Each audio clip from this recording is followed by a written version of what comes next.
Meus irmãos e irmãs, iniciamos mais uma semana, nesta segunda-feira, dia 23 de janeiro, da terceira semana do Tempo Comum.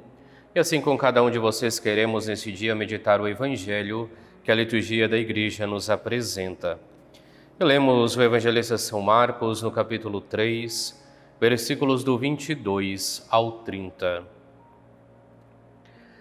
Naquele tempo, os mestres da lei que tinham vindo de Jerusalém diziam que ele estava possuído por Beelzebu e que pelo príncipe dos demônios ele expulsava os demônios. Então Jesus os chamou e falou-lhes em parábolas.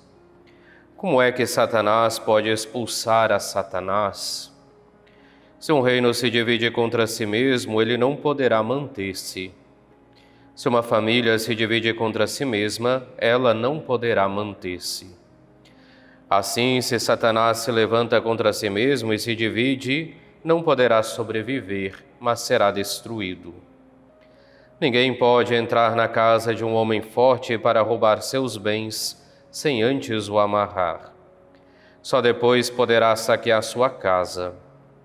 Em verdade vos digo, tudo será perdoado aos homens, tanto os pecados como qualquer blasfêmia que tiverem dito. Mas quem blasfemar contra o Espírito Santo nunca será perdoado. Será culpado de um pecado eterno.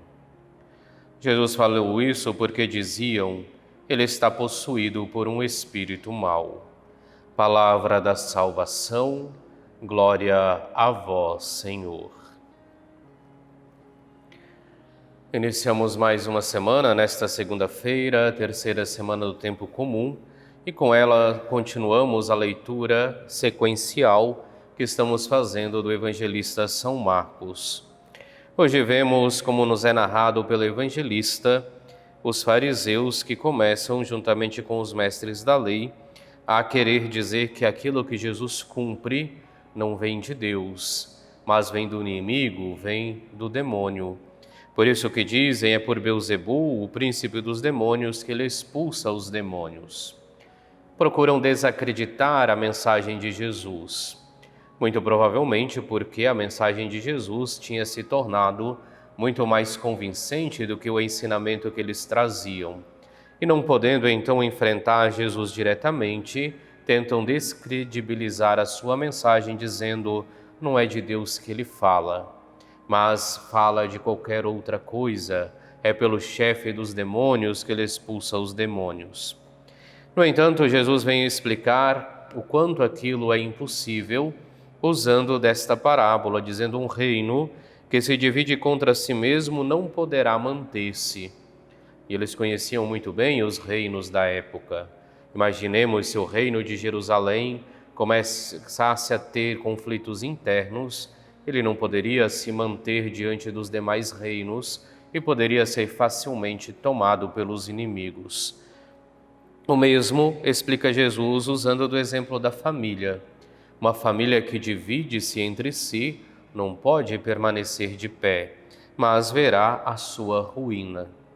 Basta vermos tantas famílias que, infelizmente, por diversas situações, acabam criando fissuras, acabam criando dificuldades ao interno da própria família, por divergências políticas, por divergências religiosas, por divergências de pensamento, muitas vezes a divisão se instaura ao interno das famílias e sabemos muito bem o estrago que isto faz.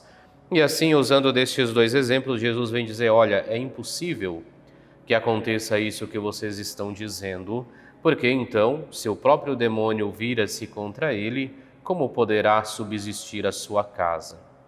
E aqui vemos algo muito interessante, porque Jesus em seguida nos apresenta o único pecado que não tem perdão. Ele diz, olha, todos os pecados vos serão perdoados, tudo será perdoado aos homens, tanto os pecados como qualquer blasfêmia que tiverem dito. Mas quem blasfemar contra o Espírito nunca será perdoado. Jesus nos exemplifica o que é este pecar contra o Espírito. Quem blasfema contra o Espírito é justamente aquele que não é capaz de reconhecer as obras de Deus em sua vida e ao invés de reconhecê-las como obras de Deus, acaba querendo atribuir aquilo a outras situações, a outras coisas, à sorte, à própria capacidade, ao próprio modo de discernir as coisas. Essa é a blasfêmia contra o Espírito Santo, como fazem então estes mestres da lei e da qual Jesus nos alerta. É o único pecado que não poderá ser perdoado, porque vai contra o próprio Espírito. E como nos diz o próprio Cristo, é o Espírito que clama em nós, que fala em nós, que leva as nossas orações até Deus. E se nós negamos a ação do Espírito, é impossível querermos chegar até Deus. Por isso ele diz que quem assim age será culpado de um pecado eterno. É claro que o Evangelho de hoje ele serve-nos primeiro como um alerta para que nós não caiamos no erro, muitas vezes, de querermos atribuir a realidades alheias aquilo que é de Deus, atribuirmos a outras situações aquilo que provém de Deus, a graça do dom da vida, a graça de podermos nos reunir como igreja, a graça de termos uma família, são todos frutos da benevolência de Deus. E assim não podemos negar a ação de Deus em nossas vidas, e muito menos poderemos negar a graça por excelência.